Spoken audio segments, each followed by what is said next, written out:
sounds like the radio.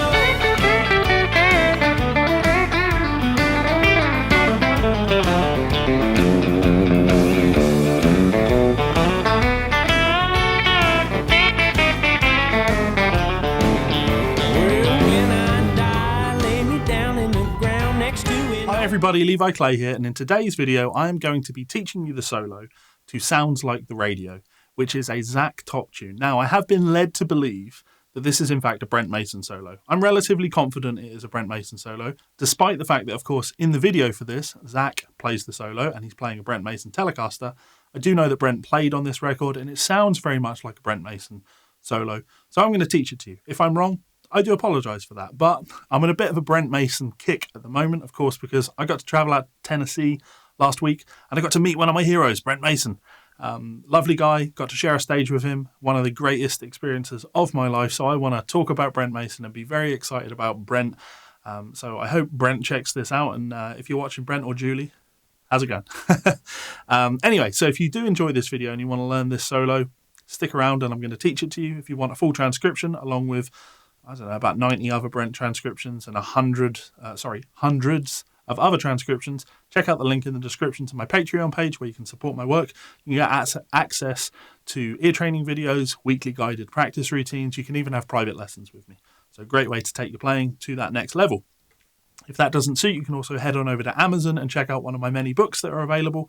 In fact, I have a series on country guitar and they've all done really well. So people like those books. If they like them, I hope you like them too. So let's get on with the lesson. First thing to approach when looking at any solo like this, for me at least, is to understand the harmony, is to know what the chords are, because the chords will inform our note choice.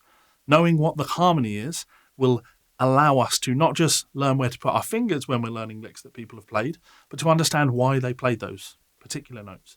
So in this case, the song is in the key of D, and we have the low E string tuned down to a D. That's very common in country music. It's our drop D tuning. Because, there are a lot of country tunes in the key of D, and being able to go down for that low D and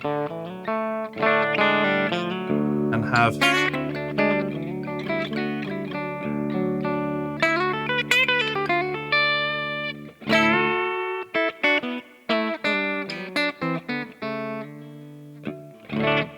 some of those more open position-y licks is very much, appreciated for that sound. So having some D vocabulary is well worth it. So we're in the key of D and we're just moving between a D chord and an A chord. We go D for 2 bars, A for a bar,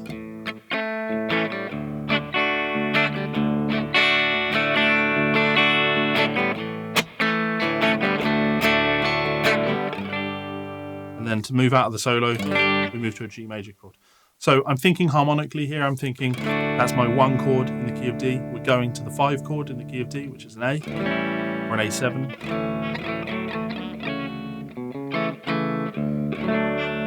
And then the solo ends with us moving over to G, which is the 4 chord.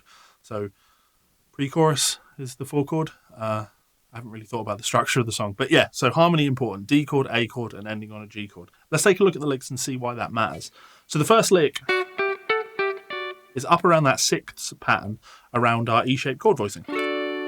So you hear this 6th pattern played all the time. When I first heard this solo, I thought, I can't play that. That's on a B-bender. And I don't have a B-bender anymore. My B-bender guitar was my Brent Mason Telly, which I got rid of, and I kind of regret getting rid of that. So Fender, if you'd like to send me another one, it'd be very appreciated. Not that Fender sent me one in the first place. I bought one. But if Fender would like to send me one, it would be very much appreciated. But this actually isn't a B-bender lick. I don't believe it's a B-bender lick. And the main reason for that is the first bend is more than a tone. It actually is a tone and a half. We're going from this 6th pattern, 14 and 14 on the G and high E strings, and we're bending this A note all the way up to a C. Now, why would we do that? We're playing over a D chord. Interval-wise, this is the 5th of D, 3rd of D, and we're bending up to the flat 7 of D. So it gives us like a very nice, strong D7 sound. It's just that sort of a sound.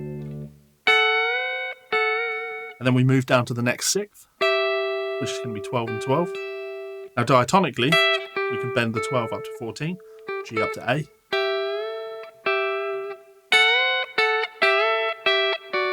Now that's a great lick.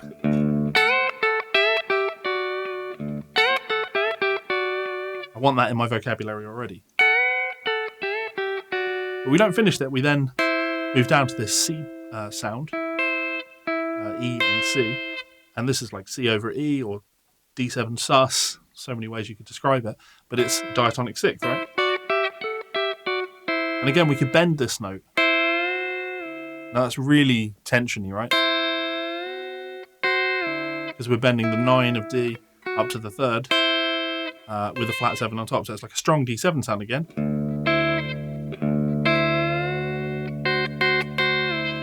But we really need to bend with 1 and 2 like that. So that's our first lick. Then we move into strong D major pentatonic vocabulary, which is...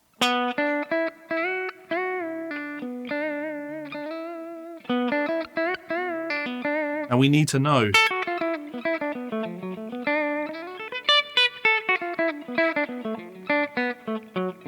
that D major pentatonic sound is a huge part of country music.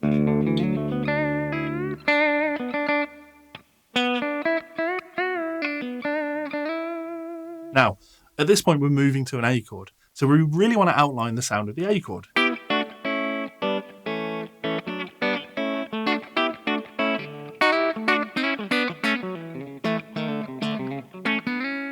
That sort of, A sound is happening, so we play it. So what does Brent play? Well, Brent plays, and of course, triplet feel on this. So we go 1, 2, 3, 4, and...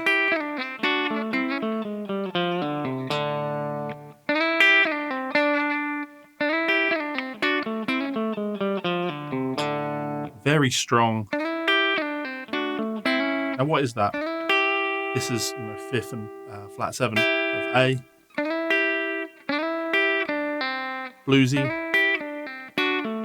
Double stops, D to A7 sound. That's our A sound. And you want to have stuff like that.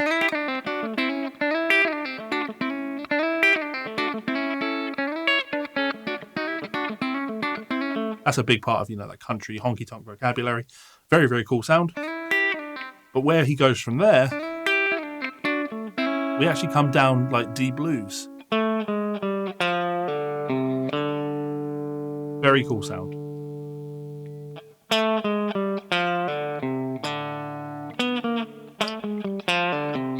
D blues.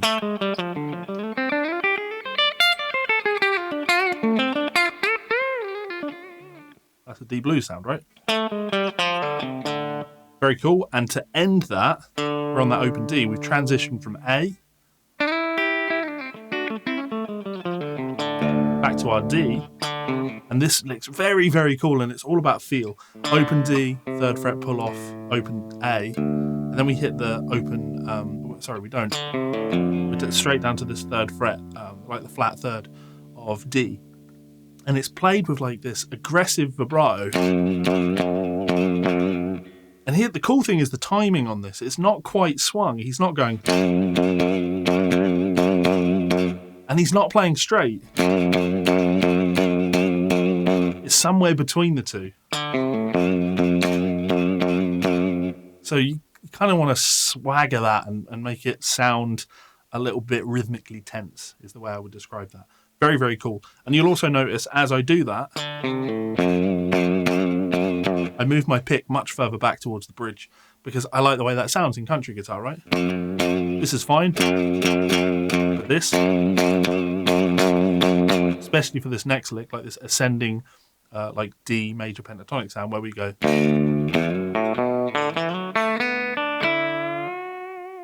Open D string, but you notice back at the bridge, that sounds very cool, very country, very kind of Don Rich, right? Versus much warmer. So you want it here.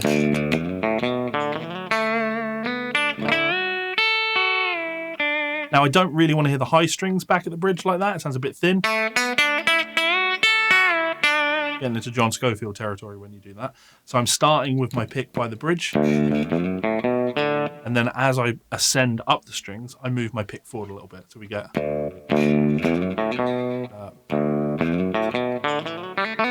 try and play that correctly. That's our lick.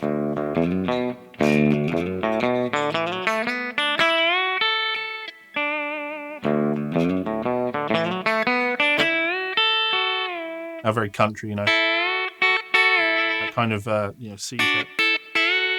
Again, I always describe this as like a 2 to 3 bend. We're bending the second of D up to the third. We've got the fifth on top.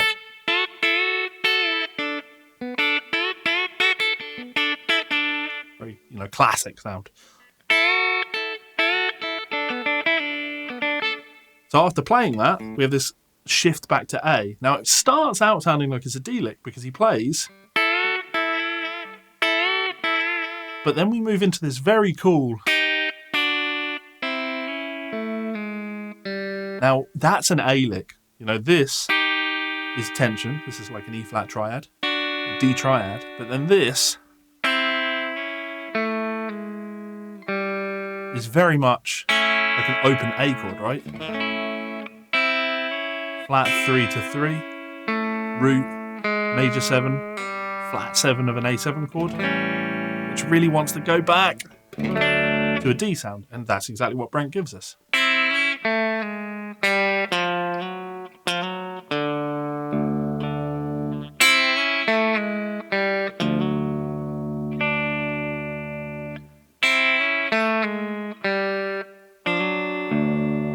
Now the lick that Brent plays is, and then this ascending triplet. Again, by the bridge, it's nice. Very twangy back there. Now the solo is ending by moving to a G chord. How best to outline that? Let's just hit the root note. It gives the sound of the chord change. So we have all of these licks. If I play the solo in its entirety for you nice and slowly, we have this. 3, 4.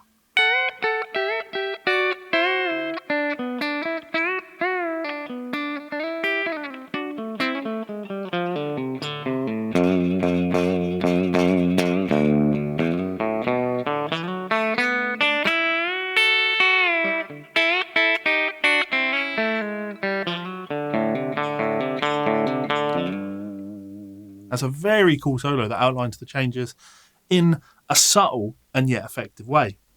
And for me, this is why I've learned so many Brent solos or so many Albert Lee things, or just even going back, I've mentioned Don Rich in this video already, but if you look at the way that guys authentically play country music, you have a lot of that. You have a lot of outlining of the chord changes. It's not quite the same as the blues where you get by with just playing the minor pentatonic over everything. Being able to hit the changes is a big staple of the sound and something that you absolutely want to get your fingers around. So if you want to learn this solo, check out the full video, watch it, study it, use the animated tab and get there. If you want it a little bit easier, check out the link to Patreon where you can get the full transcription for this and you can study it in your way. If you have any questions, please do let me know in that comment section below, because I'm always reading, always responding, and hopefully I'll bring you some more Brent Mason videos very soon. Let me play the solo one more time for you. Sounds like this. Sounds like the radio.